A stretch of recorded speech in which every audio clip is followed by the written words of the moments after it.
2. Meet Dave of Delusions of Grandeur, actor, producer, and director of films like Tales of the Forgotten.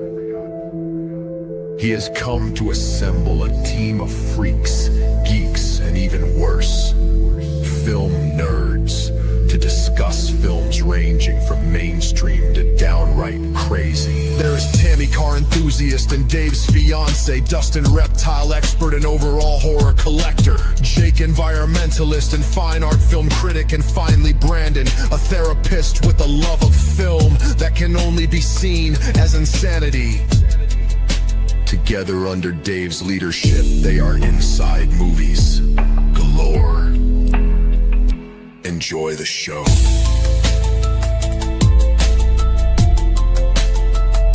Enjoy the show.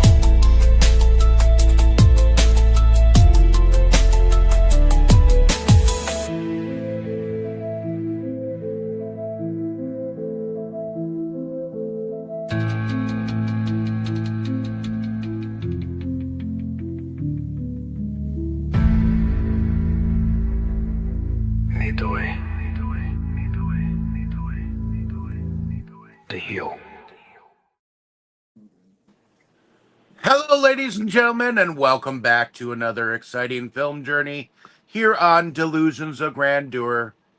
We had a slight hiatus because one of us ended up going out of town, but we are back where we are going to be going on about a film that Tammy subjected us to.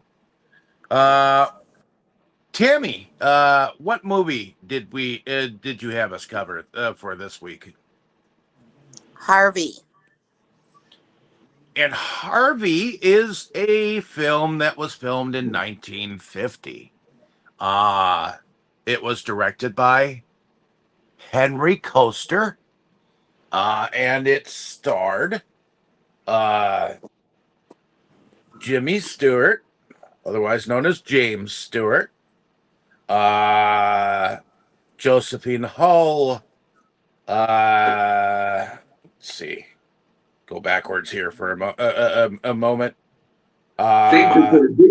Wallace Ford, William H. Lynn, Victoria Horn, Jesse White, Cecil Kellaway, Charles Drake, Peggy Dow, Nana Bryant, Grace Mills, Clem Bevins, Harvey as himself, and many others. This was written by Mary Chase, Oscar Brodney, and Miles Connolly. And it was a film that had 5 wins and 4 nominations. It won an Oscar.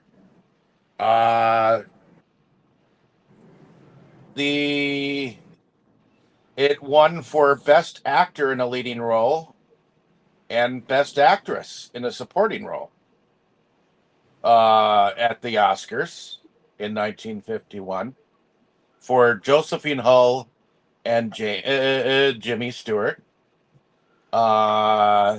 Then it was a nominee for the Golden Globes for Best Motion Picture. Wow. And Best Actor in a Drama and Best Supporting Actress at the Golden Globes.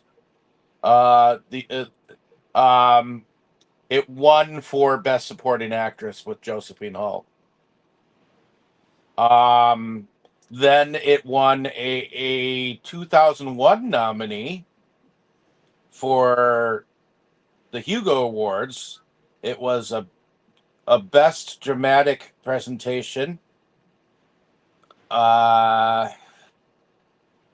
screen for the screenplay, and then in 1951 it also won photo play awards. for Best Picture of the month of January in 1951. Best Performance of the month, with Jimmy Stewart, and Best Performance of the month for Josephine Hull. So these were all photo. These photoplay awards were wins for all of these categories. Hoot. But let's see what IMDb says about the film, and then Tammy can bring us into first impressions.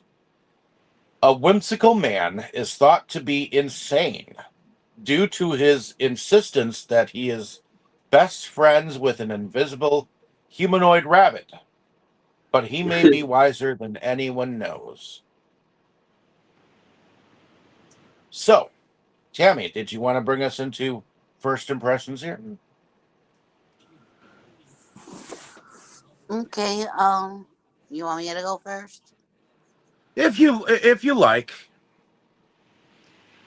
Well, I never knew anything about this until Um, you told me about it, and the first time I watched it was with you, and we've watched it quite a few times over the years together.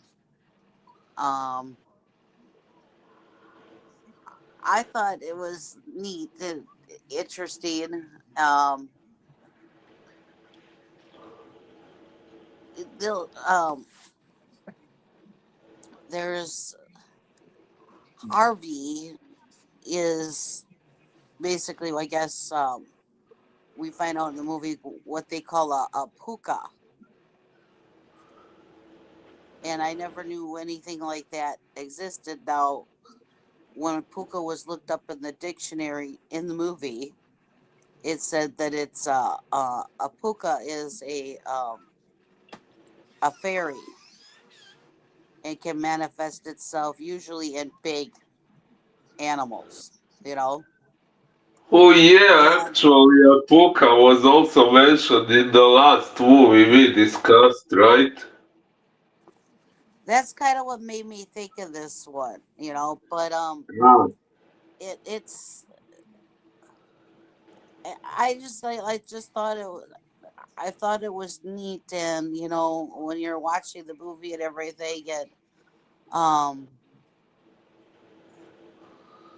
I guess I look at it as everybody's got different ways of dealing with things, and this happened to be his way of dealing with things, you know. And Yeah. it just, I thought, you know, I thought it was nice. It was sweet. It was different, and you know, and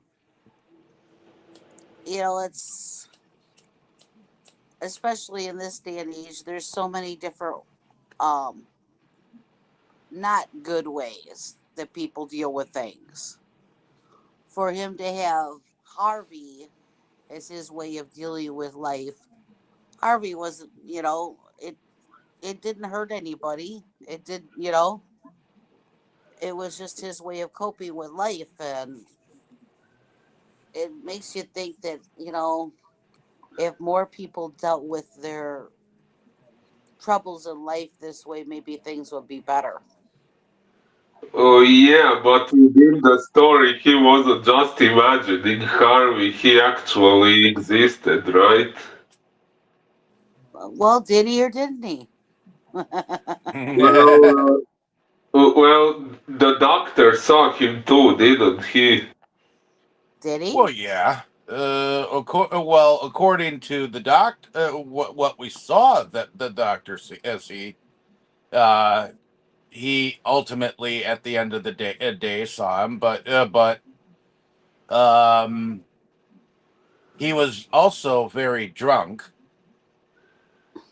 Well, we did also Was So I, he? see I Joe almost wonder if talking. you have to have a couple of drinks in you in order to see him. It seemed Uh, like, it seemed like the doctor got drunk for a reason, because I think the doctor actually did see him, and then he but got drunk trying trying to what erase him about and the then replace doors him. opening and closing? Well, something opened the door. Something opened those doors. We I just definitely think did see those open and close on their own.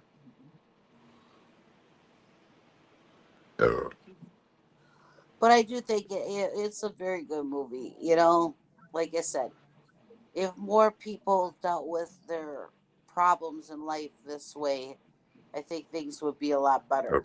You know, It's almost as if Harvey came into uh, Elwood's life at a time when he was probably having a midlife crisis and needed someone in his life. A lot of it's almost as if like a lot of his friends had already gone in his life, you know, and he needed a friend at one point in time, and Harvey just so happened to be it. Yeah. but you see, you know what I'm saying. A lot of people, people nowadays, especially, well, it seems like nowadays, people turn to drugs and alcohol and whatever else they turn to deal with life. And if they just dealt, if they just had a Harvey instead, you know.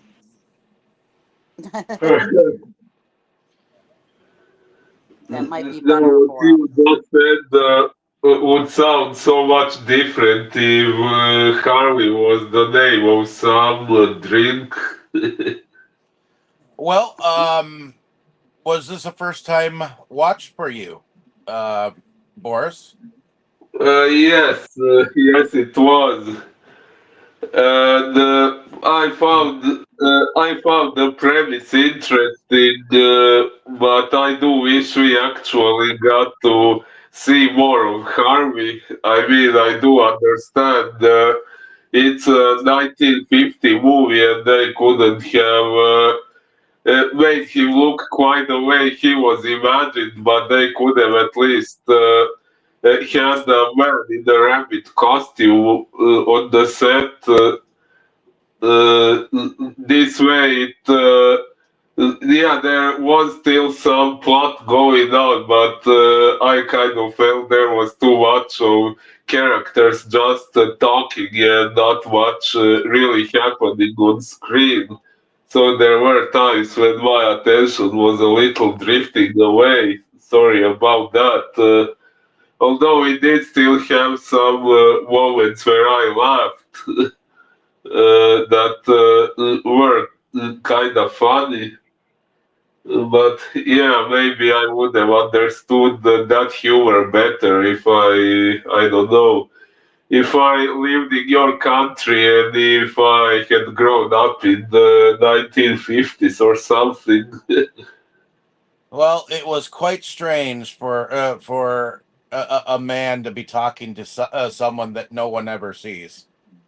You know, Yeah. although those who were Elwood's friends just kind of accepted that about him. You know, um, those who were at the bar just kind of like accepted it. Although I, as a bar owner, would have probably wanted to keep my customers, but they seem to be accepting of Elwood and having a specific table for him and Harvey whenever he came in, you know. And if you were a patron of the bar at all, you know, you just knew that about Elwood, you know, and accepted it, you know. But Yeah. that being said, I'm not sure when I first heard of this movie. I know that I knew about this movie way before my high school actually put it on as a play. Um, which my high school did. I was into acting at that point in time. Did I get a part? No, because Ms. Kazambi, who was our high school drama teacher. She played favoritism, and though my music teacher was able to get me into a couple of avenues with her, he was not able to entirely get me into every production. So, um, she had her favorites, she had her people, and I just ended up watching the performance. Uh, I did go to one of the performances that they put on, and saw some of the people who were in my drama class put it on. So it was unique seeing it from that perspective as well. But Ooh, I myself, this became a favorite film of mine from time to time, because I think this film works without you having to see the rabbit. You have to have a very good imagination in order to imagine that there is a 6 foot 3.5 rabbit walking around with Elwood P. Dowd. right.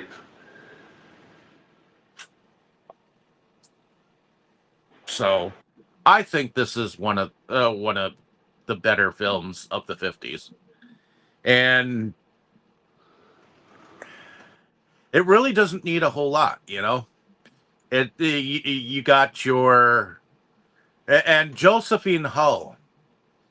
It was later that Jimmy Stewart actually, in an interview, said that Josephine Hull had the most difficult role to play of all.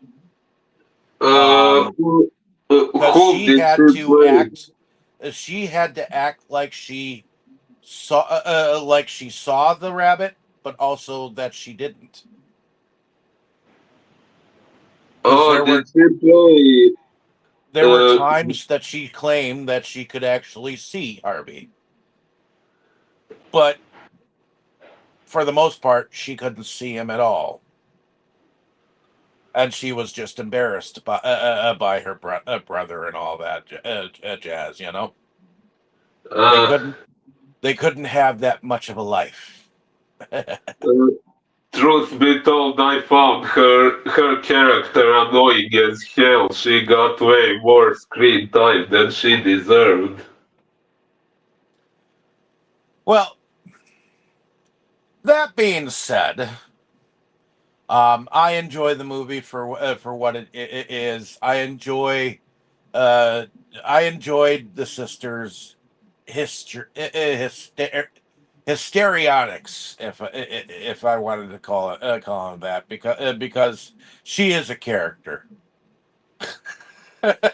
I mean, she definitely oversteps her boundaries as the sister-in-law, or Well, the sister of Elwood. She's yeah. It's her and her daughter that have evidently come to live with Elwood. But anyways, Tammy, did you want to bring us into the plot? Well, I guess, basically what it is, Elwood's best friend is, uh, um, and he's actually not a 6'3" rabbit. He's like a 7 foot rabbit because in the interview in the front that they had with him, he was saying he pictured it as 7 foot because he's 6'3". So he had to picture the rabbit as being like 7 foot because so he could look up to it because he's already 6'3". So, anyways, um, yes, we find out that for whatever reason, um, Elwood has a friend called Harvey, which is a 7-foot rabbit, which nobody but Harvey, for the most part, can see. Nobody but Elwood. Uh-huh. And Right. um, he goes and it does seem to create some friction between his sister and his niece and and um his We sister is she takes she's upset about it because of it thinks that she believes it affects her social standings because um other people don't understand it. Now, it seems like a lot of people have gotten used to though the fact of Harvey existing. Oh Um, yeah. Now, when Elwood's walking down the street, we see people give him a weird look, and he'll be talking like to Harvey, and everybody's looking, and there's nobody there. But yeah, when he goes into Charlie's, the bartender's just fine with it and everything. But there's a gentleman at the end of the bar that's like wondering what is going on here. yeah. But the barkeep is just seems to be just fine with it, you know. So it, it's it's kind of a mixed bag. There are there are people that just accept Elwood and his friend Harvey, and there are other people that think that there's definitely something really wrong here, especially his sister and his niece. So, um, Martinis must have been the drink of the time because even in It's a Wonderful Life, the drink seemed to be martinis. you know, yeah, um, so whenever he walked up to the bar and had a couple of drinks, it was always two martinis, please. Uh-huh. so if you go, Boris, if you were in that bar and Elwood came in with Harvey and you saw that scene, what would you have thought? Well, since I am a person with pretty big interest in psychology, I would assume that Harvey is not real, but I wouldn't be like weirded out or make fun of him or things like that. I would probably start asking him questions and try to figure out how the whole thing came to be. Uh, So you like, wouldn't be sitting there like that guy at the bar going, "What's going on here?" Right? well, actually, I would treat it more like a case study. I would suppose that Harvey is just a figment of his imagination, but I would still be curious about how it began, what kinds of experiences he had in his life that caused him to develop that. Imaginary friend, and so on. Mm. What about you, David? If you were that gentleman at the end of the bar and Harvey and Elwood came in, what would you Would think? I have actual prior knowledge that Harvey existed in Elwood's mind? No, that gentleman at the end of the bar. Well, I wouldn't be What backing out of the bar like the one guy would. I mean, I guess at this point in time, if someone talked to someone who was visible, I guess that would have been the reaction of most. Get the hell out of Dodge because this person's crazy. But Well, in I'm this day and asking what age, you. when we're actually in the age of, okay, let's try to figure out how to fix you know how to fix people. Actually, it'd be a lot Yeah. easier for somebody to have a Harvey in this day and age because you know what? People have them earbuds in their ears all the time and they're talking on the phone. How do you know they're really talking on the phone? True.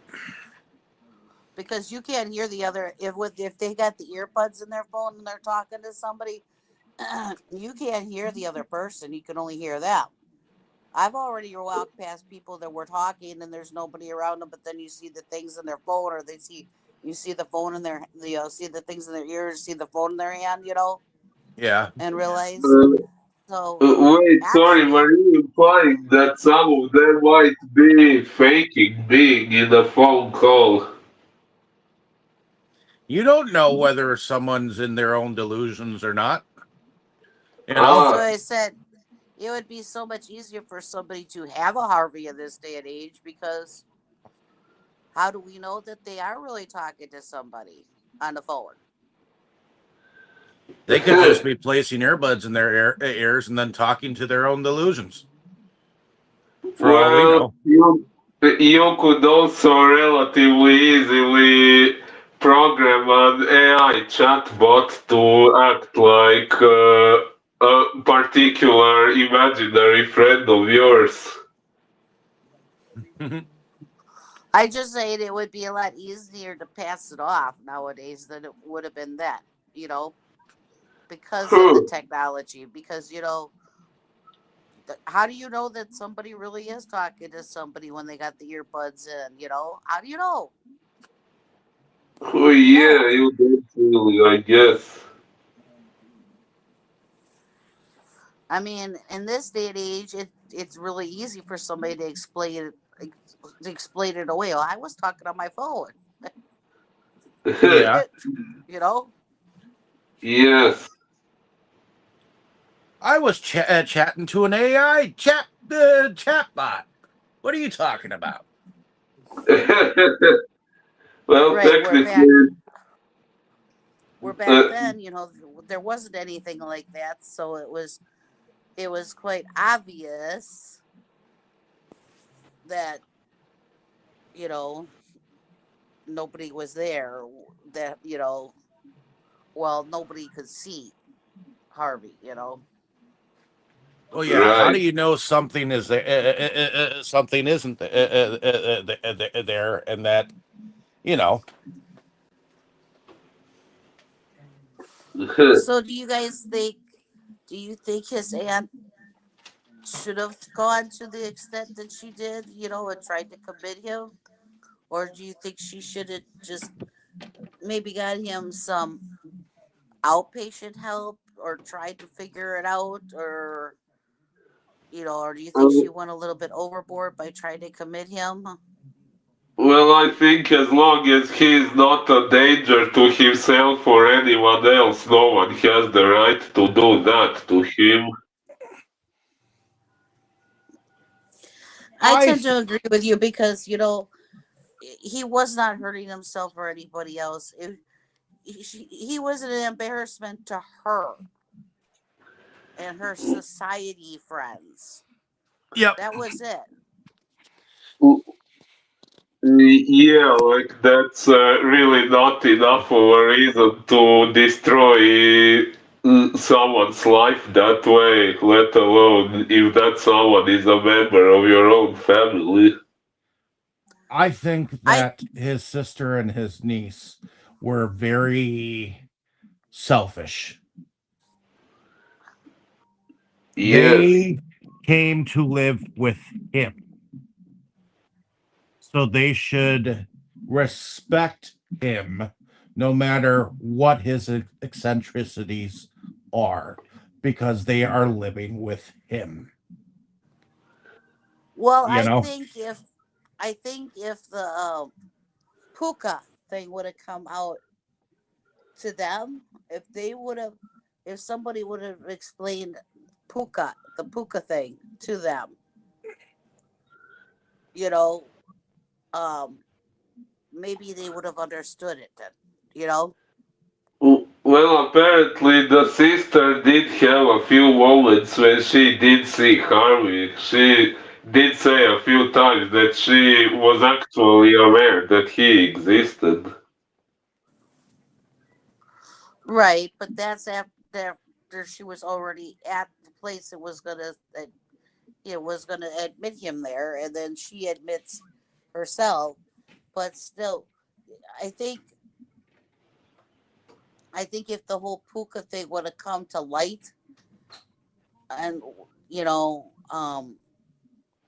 to her and her niece, they would have understood a little bit better, you know, instead of just thinking that there was something wrong with Elwood, you know. Whew. Yeah.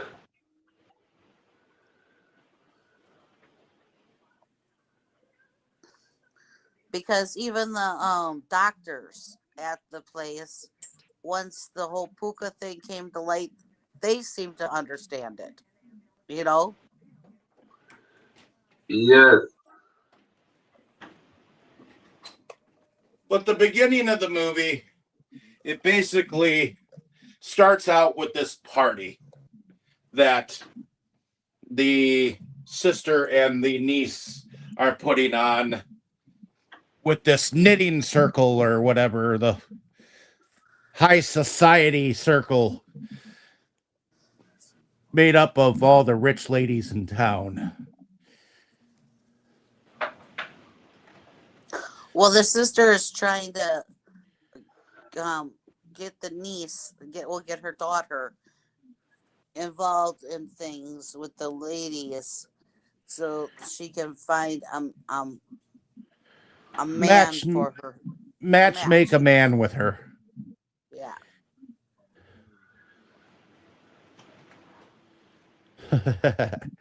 Which she plans it accordingly because her brother goes out and takes a walk with Harvey and goes down to a local bar named Charlie's and gets himself all froggy, you know. But she knows that he's supposed to be out of the house at this time. That's why she planned it at this time. Yep. She doesn't factor in that somebody at the bar might see something in the local newspaper, which is probably a gossip column that she has publicly stated that she's having this party. You know, Yeah. and Right, and Elwood in his somebody would tell Elwood about it, and then uh, it just so happens that he runs into to someone who I guess has just gotten out of jail Whew. for something, but states that that his sister has put this party in the paper advertising it, and he's well, like, oh, it's an announcement of events that were going on in the type.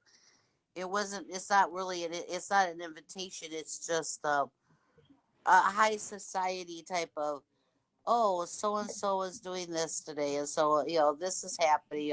It's not really and it's just you know, I guess in a way a gossip thing. It's just an announcement. Okay, yep, but Elwood takes it as that. Oh, well, I was surprised. Why wouldn't she have told me? Because Elwood's not thinking about it that that this is a lady's social gathering. Okay, Yeah. he thinks that for some reason she forgot to tell him about this get together. Yep. So he ends up going where? Straight back home. And he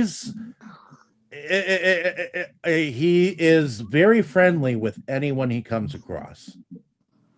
Right. I mean, and right before he gets there, though, you know, they had a lady that was working in the house, and she's like, "I gotta go. I've had enough. I quit. I'm not gonna be around this anymore." And she's all freaked out because of Elwood and Harvey, and she's like, "I quit. I can't deal with this." You know. Yeah.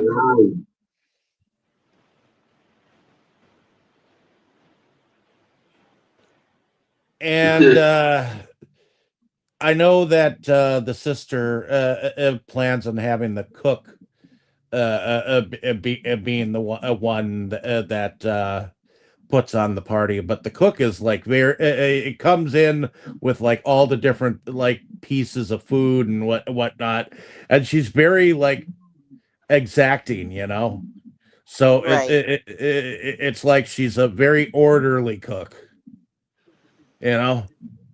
Right. She's basically, you get the impression that she's very much, I made this stuff and that's it type of, you know, Yeah. don't expect anything else. And also, the aunt tried to make sure that Elwood wasn't going to be back by calling her friend who was a judge Yep. and trying to make sure that he kept him away. But that all backfires. Yep. I feel bad for the guy. The judge sends this guy that is supposed to go follow Elwood around and everything and make sure he doesn't go back home. And And the he guy, slips on a wet, freshly mopped floor, and he didn't ends want to up in go the dock. anyways, Yeah, because he didn't. as soon as he got assigned to it, he's like, really, do I have to? Can't somebody else? Because he already knew the situation. You could tell he did not want to be part of Right. it. But no, that guy does not get a chance or an opportunity to even talk to Elwood. So Elwood gets the opportunity to arrive home and start Yeah, to introduce everyone to his best friend Harvey. that poor guy had quite a spinal, hey? Yeah. Oh, and before Elwood even shows up, there is something funny that happens. Oh wait, I'm There sorry. is an No problem. opera. I'm down. There is an opera singer that is singing a song to the ladies, and it just so happens to involve hop hop hop hop hoppity hop hop hop hop hop hop hoppity hop hop in the lyrics. And you can see So the you can sister is see. just like, oh my God, shut up. it, And this lady is like bouncing up and down doing this hop, hop, hop, hop thing. it's and it probably reminds her of Harvey, definitely a little bit. So the fact that the singer was singing something as close to a bunny rabbit as you could possibly get, and then Elwood shows up and ruins the party.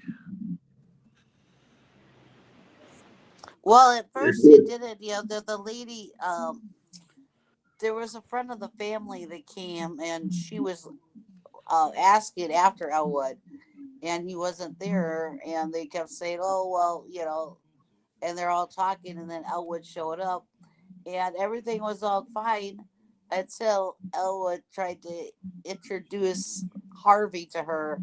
Then her whole demeanor changed. Yep, she decided that she wanted to leave. And I think everyone he came across decided that they wanted to leave the party too. So at that point in time, everyone there thought that the whole entire family was crazy.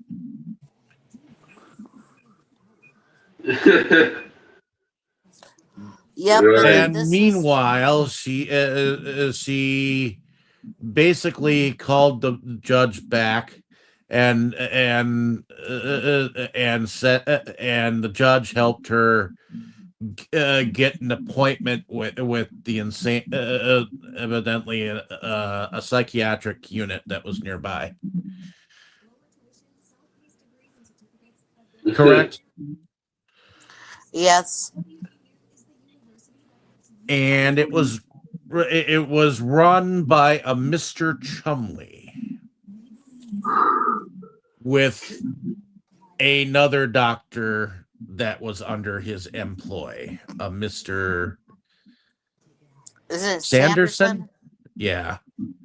And then it also had under its employment one single one single head nurse, and then a muscle.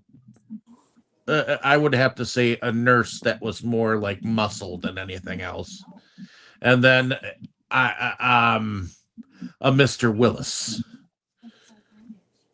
Wilson. Wilson. There we go. Mr. Wilson. No, not that Wilson.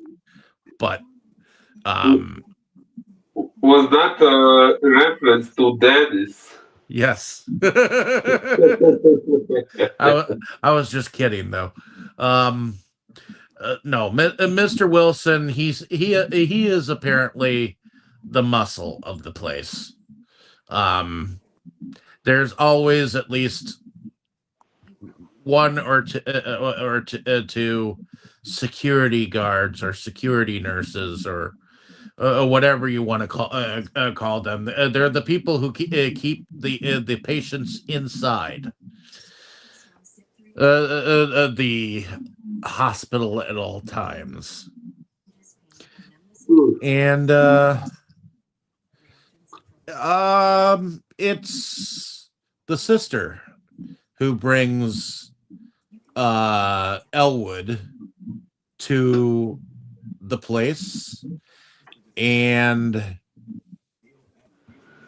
as she's explaining to the doctor about Elwood, she ends up mentioning Harvey and the fact that he's a 6 foot tall rabbit, which makes the doctor think that she's the one that needs to be locked up. So while Well, Elwood has been taken upstairs already, But he was before he gets doing decides, taken up, something wrong. before he gets taken upstairs, though, he makes the cabbie quite uncomfortable. yep. Yeah. And see, the thing is, every time he comes across someone, he always gives everyone a business card of his. My name is Elwood P. Dowd. He's got this whole slogan thing that he says to everyone. Here's my business card. Oh, call me at that number because that's my old number. You know. Thing. And that's one thing I noticed every single time. He's and then he's always inviting everyone to dinner, Right. like every Tom, Dick, and Harry. And one of the things one of his favorite responses is, well, what did you have in mind? you know Yeah. so but he's a character, that's for sure. I mean, he's uh he gets taken up stairs. Dr. Sanderson, well, he starts to believe that it's her that needs to be uh, Locked up. brought in. So he calls over Mr. Wilson, and he goes outside and he basically throws her over his shoulder and carries her inside, kicking and screaming. And then he brings her up and locks her in a room. Well, what's be entirely wrong? Did you get a kick out of that? Yes, definitely. So was there a spoodow somewhere? Actually, you mentioned someone had a spudao earlier, but I didn't fully understand what moment you were referring to. When the guy fell on the water and went sliding across the floor. Ah, Yeah, Yes, he did. when he That was yeah quite a he slip, and he slid just went. all the way and hit his head on the wall on the wall at the other end of the hallway. That was a spoodow. oh yes, spudao. Yeah.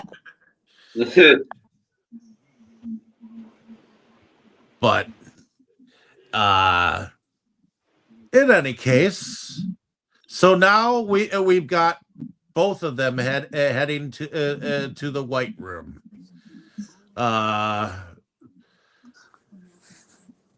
what do y'all think about that at this moment? Is this movie starting to get screwy? Well, yeah, because everybody's interpreting things differently. And it's just like, you know. Yes. So the nurse comes in and basic. Oh, and thing that it seems that Elwood is very friendly with both doctor and nurse, and seems to kind of be working his own matchmaking with getting them two together. You know, Well, you could tell throughout the film. the nurse is totally infatuated with the doctor. Yes, you can definitely tell that, but the doctor is almost like blind to that. Well, I think he knows he's just trying to keep things more professional. Yep. Oh, possibly.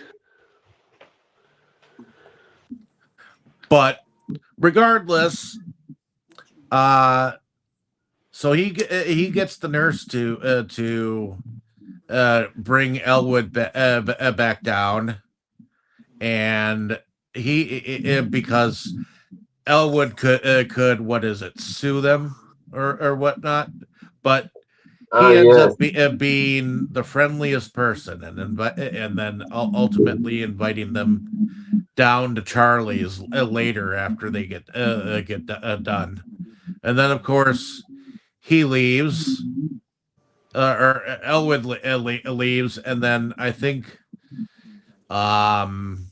Chumley arrives,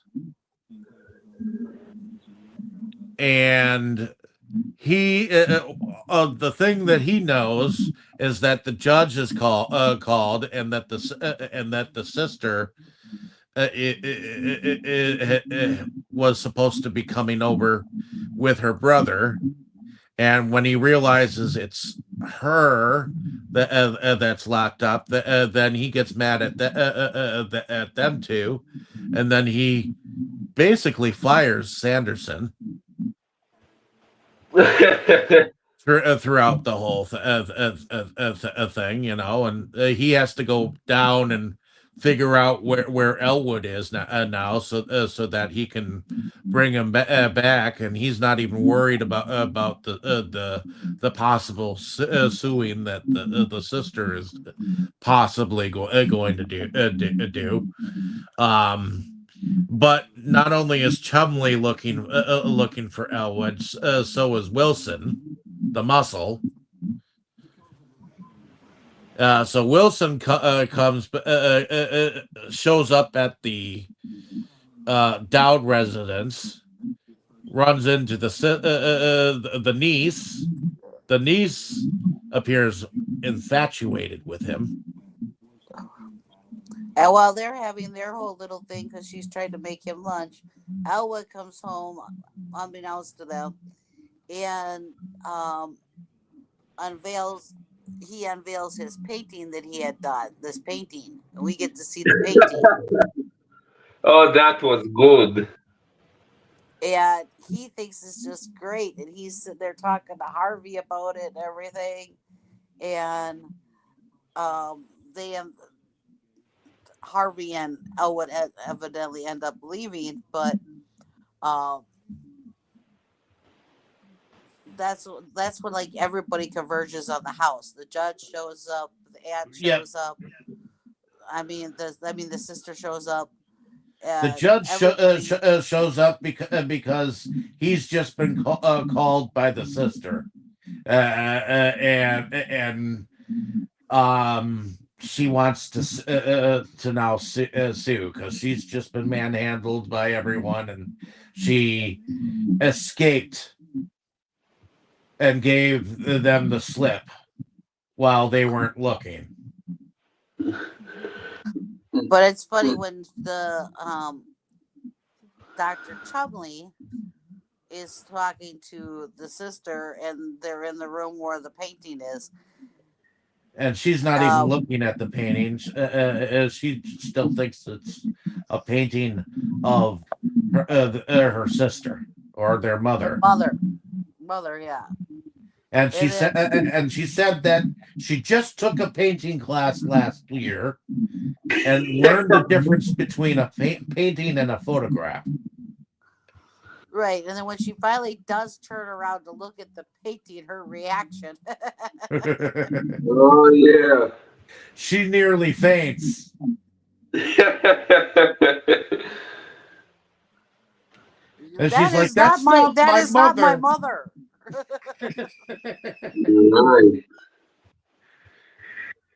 Well, I am sure glad that isn't your mother. That's what Mr. Chumley was saying. But then Elwood calls, and Chumley told her to not say that he was there. Oh yeah. And then Elwood was asking about Harvey, and Chumley said something about tell him that he's taking a bath and that he can't come to the phone right now. And then Harvey shows up at Charlie's. But that's funny. And then he says, "Well, Harvey's here. You better go see who's up there taking a bath." Oh yes, that moment did make me laugh. And then she even told her daughter to check the bathroom. And then she thought better of it. She was like, "Oh crap! Now I went and did that."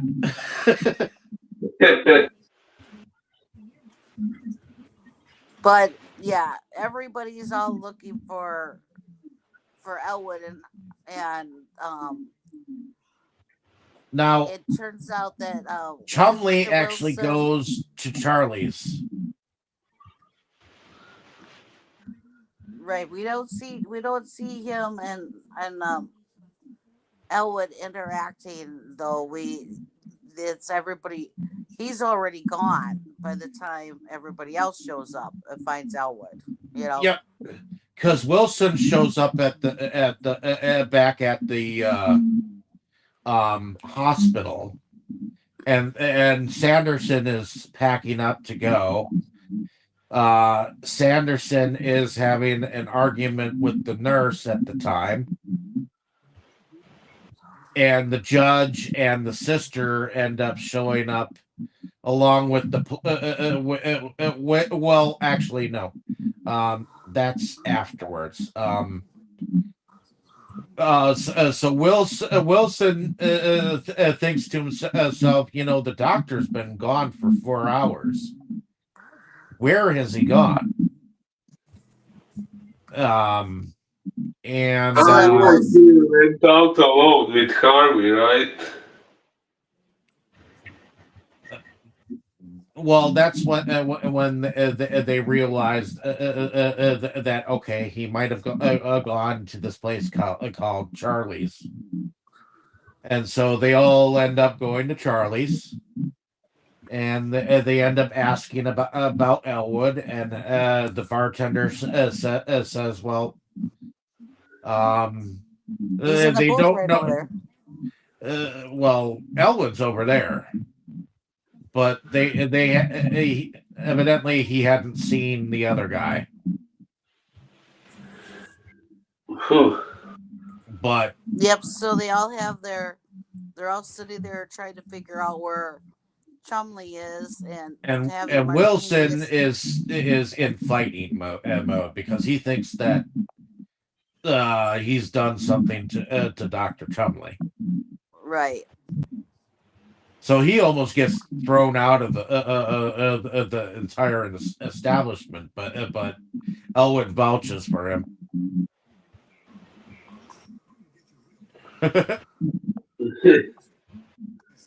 But anyways, continue. So they all sit there and have martinis, and they're all discussing the whole thing. And then Elwood gets the doctor and the nurse to have a dance together, and he's trying to quietly duck out, and they realize it. And actually, the doctor and Elwood are having a really nice conversation outside, and Elwood explains to him how he met Harvey, and the whole thing about how he met him and everything. And they're having a really nice discussion when that's when Wilson shows up with the police and everything. Right. Yeah, Wilson isn't exactly a helping. Not really. No, but then they all end up back at the hospital, all of them. Yep. But right before they all get there, Chumley is already there, and he's freaking out. He's big time freaking out. Well, yeah, he shows up at the place, and he says that he's being followed, and you can tell that he's quite drunk and quite paranoid. Yeah. Good.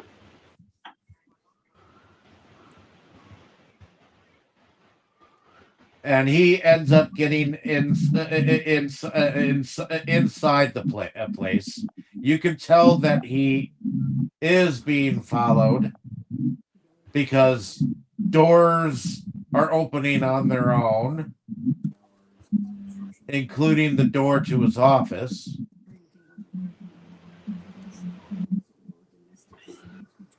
Yep, and he freaks out to the point of he goes out the window and sets all the alarms off. Yeah, that's kind of the moment when we, as the audience, get proof that Harvey is real. Well, yeah. There is definitely evidence that, now that there might actually be something or someone. So I even though I know the audience can't see the rabbit, you get the impression that there might actually be something, with all these doors opening and whatnot on their own and things of that nature, So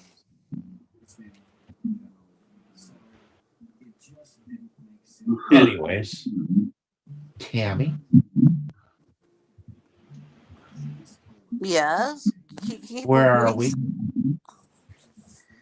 I guess we're to the point where Chumley jumped out the window and set all the alarms off, but not by that time everybody has converged. So you got everybody's all in an uproar, is who's there, what's going on, um, they realize that Chumley is there now, and then the sister and her niece show back up. Wilson's there, and Well, yeah, Sanderson and the nurse is there. Yeah, they're is all San- having this huge discussion, and he apologizes to Sanderson. Chumley does for trying to fire him. In fact, he wants to put him in charge of the whole place. and at this time they finally convince Elwood to take this shot. It's a shot that's gonna basically erase Harvey. Oh yeah. And his sister finally convinces him, and he's like, "Well, this because Elwood is such a nice guy. He wants to make everybody around him happy. He wants to do whatever he can to make everybody around him happy. It's like he lives for making doing whatever he can to make life easy for his sister. And if this is what's gonna make her happy, fine, I'll take this shot. Because that's just the way he is. That's why he invites. I think part of the reason he invites all these people over for dinner is because he realizes they're down and out, or maybe this isn't good, and he thinks by inviting them, the nice gesture of inviting them over for dinner is a nice thing to do, and because he's just that way. He says something to the doctor about that his father told him you could be one of two things. You could either be, what was it, smart, or also or pleasant. Right. You can either be smart or also pleasant. And for the first half of my life, I was smart. And now I'd just like to be pleasant. Wouldn't you? Yeah, that vaguely implies that he was trying to be smart at some point, and that it somehow backfired on him, but we don't really know what happened. But before he goes in for this shot, he has had a nice talk with Dr. Chumley, and he's telling him how Harvey can, basically stop time and can take him wherever he wants to go. And Chumley gives him like a dream of his, where he, for 2 weeks he'd like to be. Where did he say now? Akron. Hawaii? Huh? He wants to go to Akron. Akron, yes. And just have a girl sit with him. Underneath a specific tree. And he tells him this whole scenario, and he wants to know if Harvey could take him there, and he's like, I'm sure he could. Are you sure that that's all you want the girl to say? That she didn't want to learn dialogue or anything like that?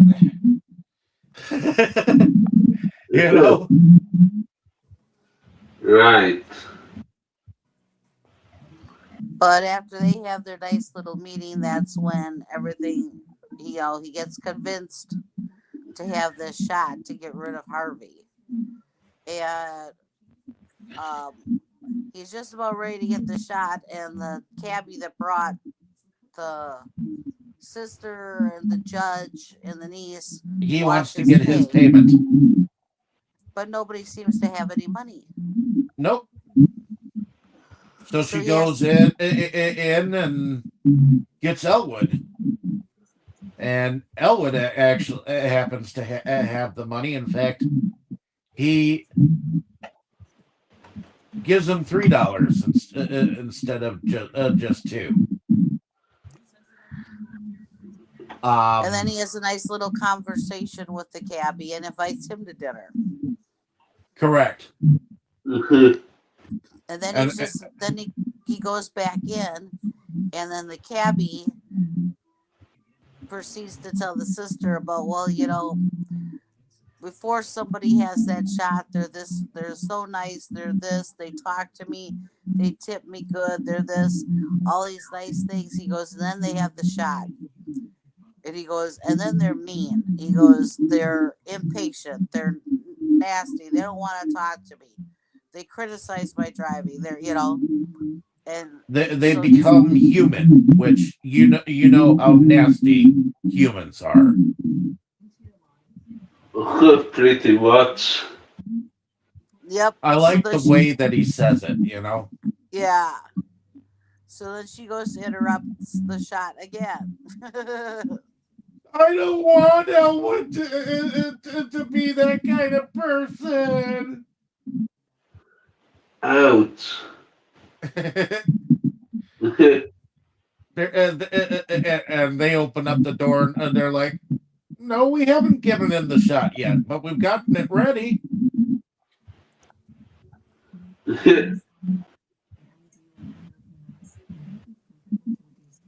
Come on, Elwood. Let's go home. Let's get out of here. I don't want you to change.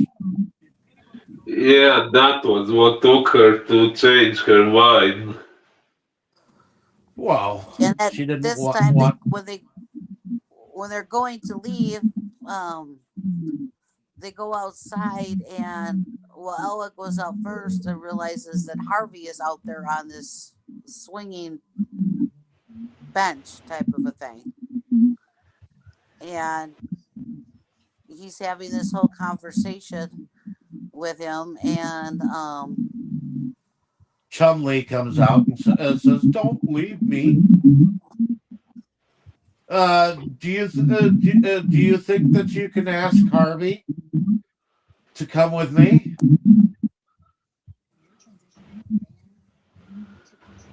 And he has a conversation with Harvey, and he's like, "Well, did you want to go? You did want to go with Chumley. Well, go ahead. It's a free country." You know. Yeah, but then Harvey changes his mind. Well, yeah, he's out the door already, and he comes and pretty much tells him, "I prefer you." On the Oh, well, other I prefer hand, you too, Harvey. on the I other like it. hand, But before that you see Chumley bringing him inside and starting to tell him about Akram, and evidently he must have tried to tell him what he wanted, which is why he ran ran all the way back. He's like, "Fuck this shit." And as they're all going out the fence, uh, they're all on the other side of the fence except for Harvey, and that's when you know that there is something, because the thing that controls the fence opens the fence back up. Yep. And then Elwood's like, well, okay, and here comes, and according to Elwood, Harvey went with them, you know. Yep.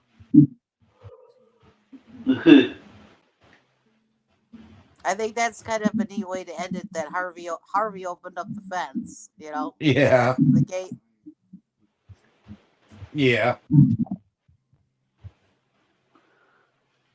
And that's pretty much the ending.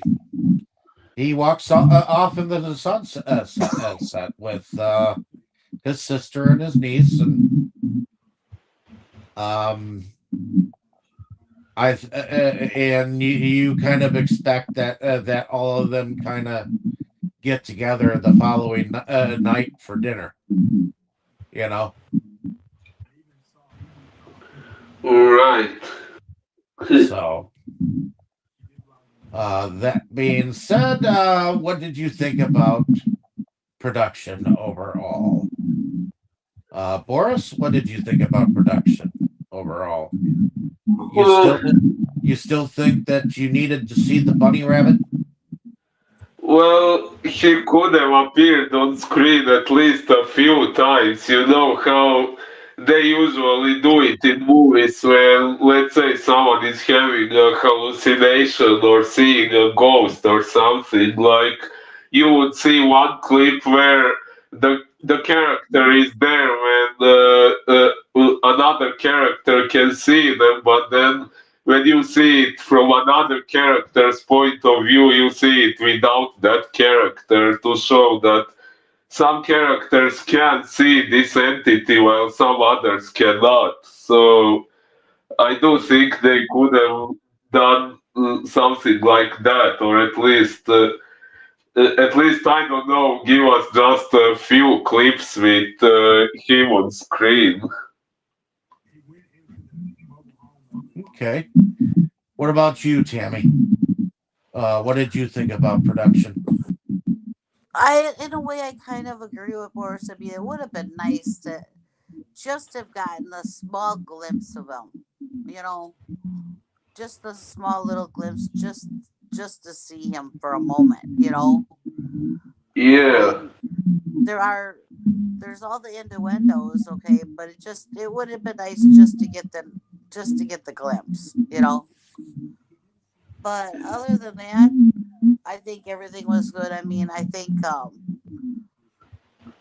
you see how good the actors are in this movie because um just like the actors that later on were in movies that had cartoons in them, same type of thing. They had to act without something there, and Ah, to and to pretend that something is there that's not there, you know, to me is very good acting. Yeah, pretty much.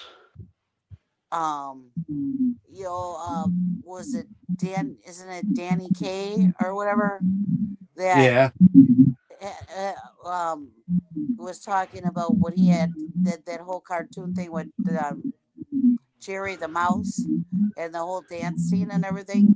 And he said the hardest thing was trying to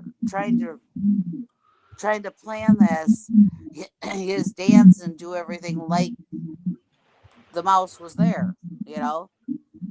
And that's the same thing with this. They gotta that takes it takes a lot of imagination and a lot of acting on their part to do this without something there. You know, holding on this conversation, opening the doors, everything else, just like somebody is there and they're not there. You know, it's not Right. something. I don't think that's something that like everybody could do.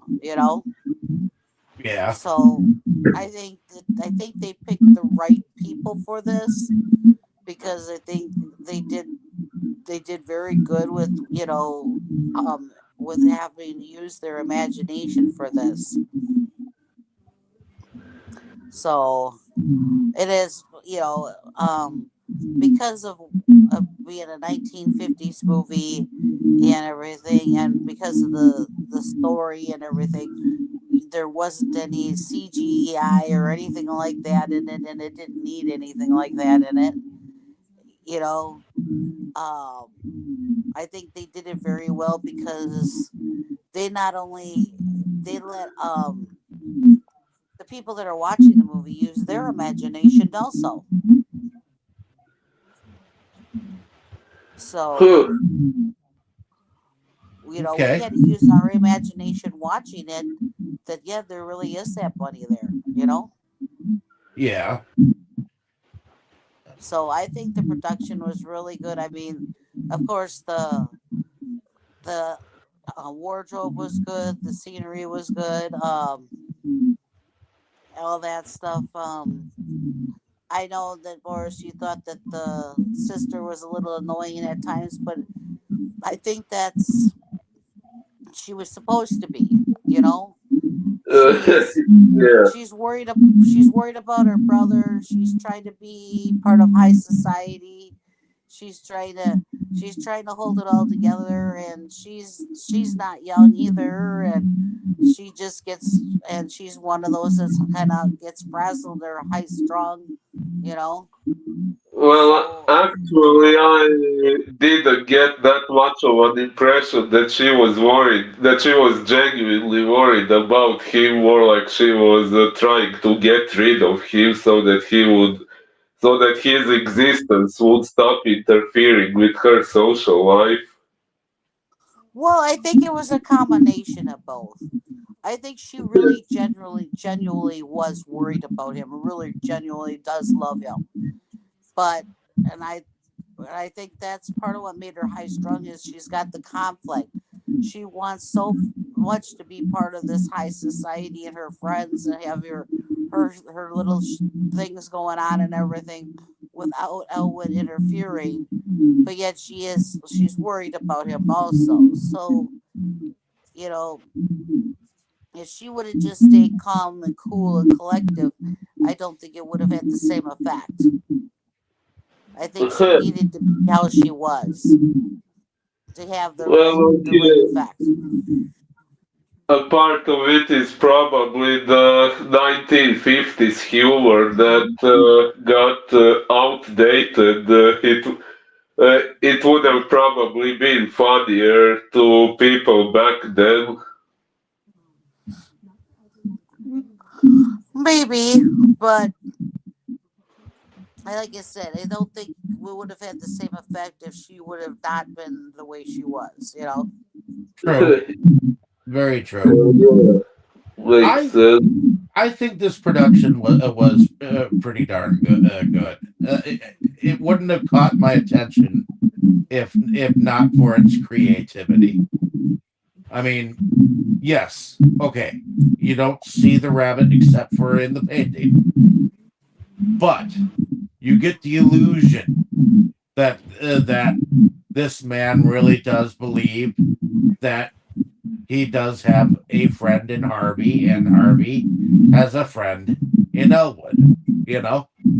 And that's all that matters at the end of the day. One man's friend against everyone's else's illusion or delusion of what is real and what isn't, and what we constitute as real. I mean, the fact that other people can't handle another man's truth is something that we take for granted. I mean, who are we to tell someone else what they are seeing is not the reality? I mean, can we really tell someone what to do if they're not really harming anyone?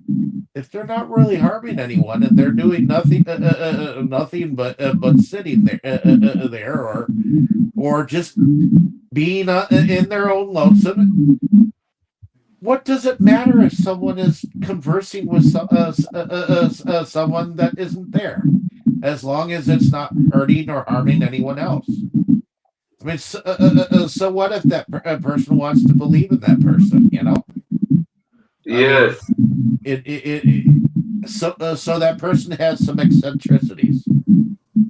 So that person wants you to believe that there's someone else in their life that we can't see. So So you have a conversation with the darn thing, and you involve that person in the conversation. You know. Well, the thing is, when does it stop being acceptable? They say that a lot of times children have an imaginary friend. So when does it stop being okay to have an imaginary friend?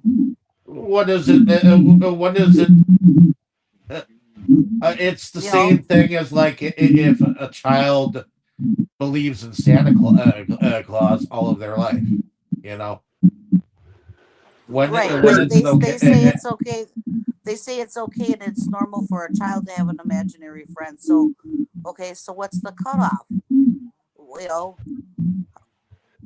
Uh, okay, when a child is this old, they can't have an imaginary friend anymore. So that means an adult can't have an imaginary friend, right? Only a child up until this age can have an imaginary friend. You know, Apparently, you're also allowed to have an imaginary friend as an adult if that friend's name is God or Jesus. Well, there.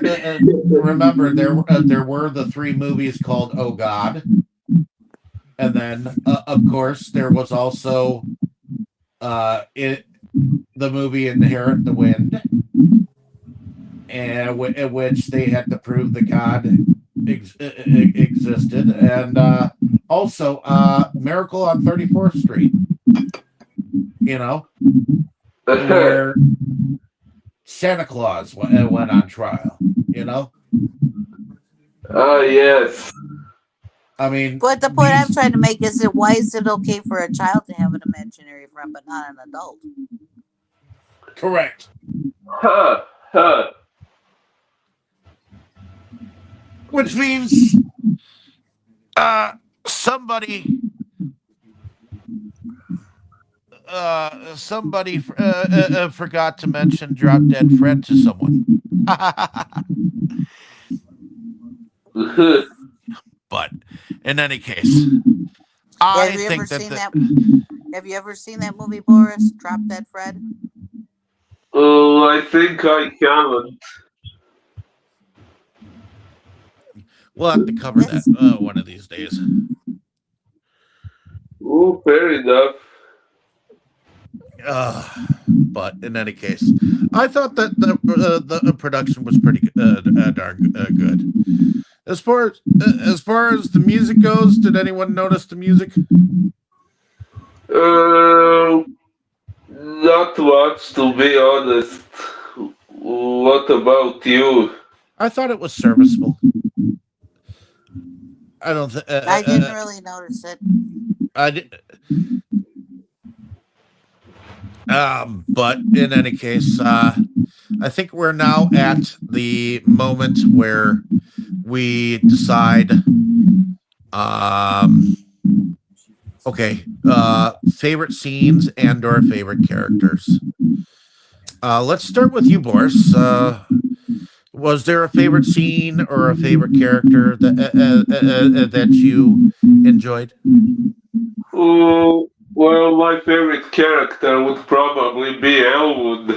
And I don't know if we can count Harvey as a character, but I would say him too.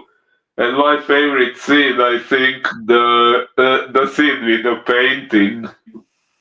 When yeah, when she was talking about it all proudly, thinking she was talking about the painting of her mother, and the other guy had seen the painting of Elwood with the rabbit. Okay.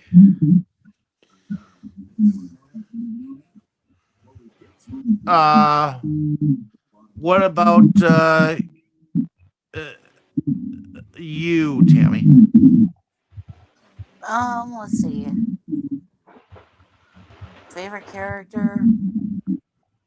I guess I go with Elwood too. But my favorite scene is when Chumley gets back to the hospital and he's all paranoid and he goes in his office and he closes the door and then the door opens Closes, and he's all trying to talk to him. And my second favorite is at the end when you know that Harvey's the one that opened the gate. Yes. Okay. My I would have to say that Harvey's my favorite character. Next to Elwood, because Harvey is a character. He's a character whether you want to believe in him or not. He's the unsung character because you have to have a good imagination to even notice that he's there. You know, he's there every time Elwood opens the door for him. He's there every time that he's in fact turning to have a conversation with him. He's there every time he introduces him to someone else. He's there if you want to want to believe that he's there. You know, and I want to believe that he is there.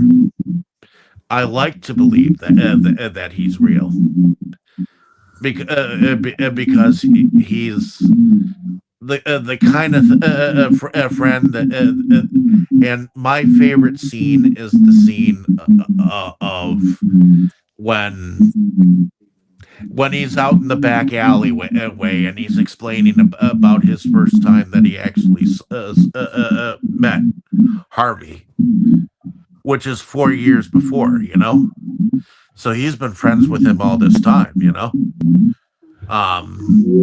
Yeah, that was kind of neat. I mean, I thought that was really good too when he explained how he met Harvey. How Harvey came into his life. Well, and how he knew that Harvey was his name, and well, what name do you like?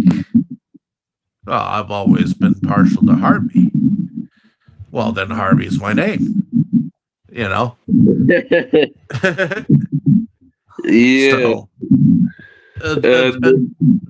to me, it was kind of like a natural thing to say, Yeah,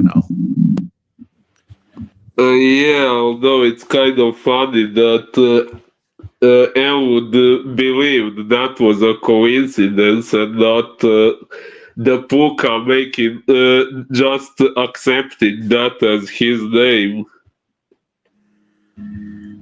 But I mean, that was my favorite. Oh, and the other favorite was when Wilson picked up his sister and carried her in kicking and screaming.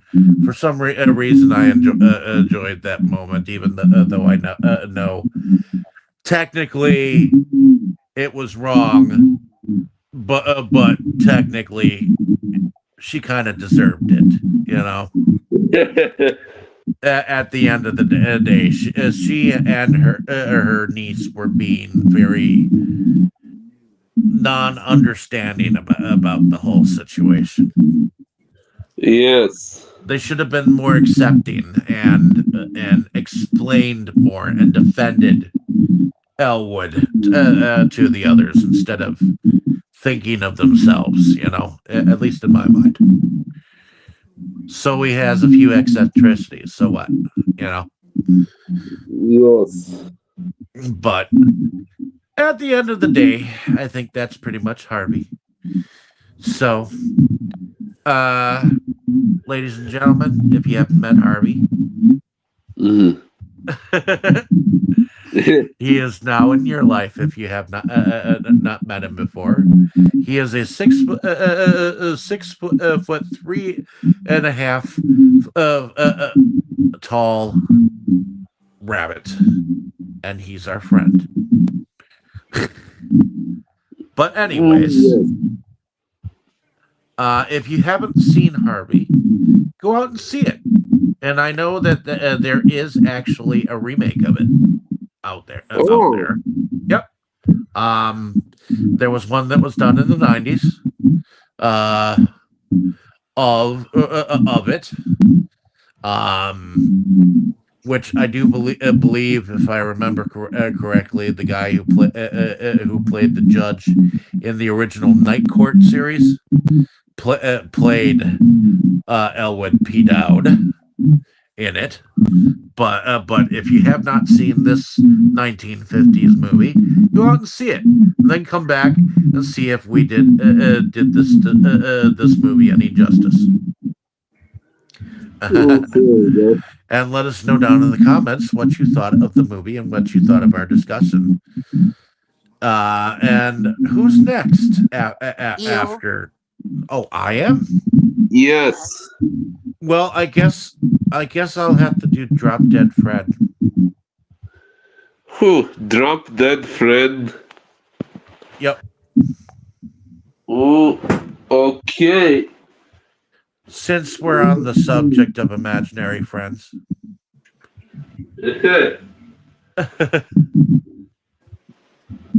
And you know But in any case, huh? And you know I have that movie. Yes, I know you have the movie. But Well, in any case, at least there is one movie with a rabbit that Tammy likes. yeah, Not come to me sooner. it's funny she likes Harvey, but not Bunny the Killer Thing. Right? Pussy. I like Peter Rabbit also. And do you like Rabbit from Winnie the Pooh? Aww. I don't know. I never really liked Winnie the Pooh. Oh. Aww. Boo! Boo! Anyways. Alrighty. Well, hopefully you ladies and gentlemen have enjoyed our discussion.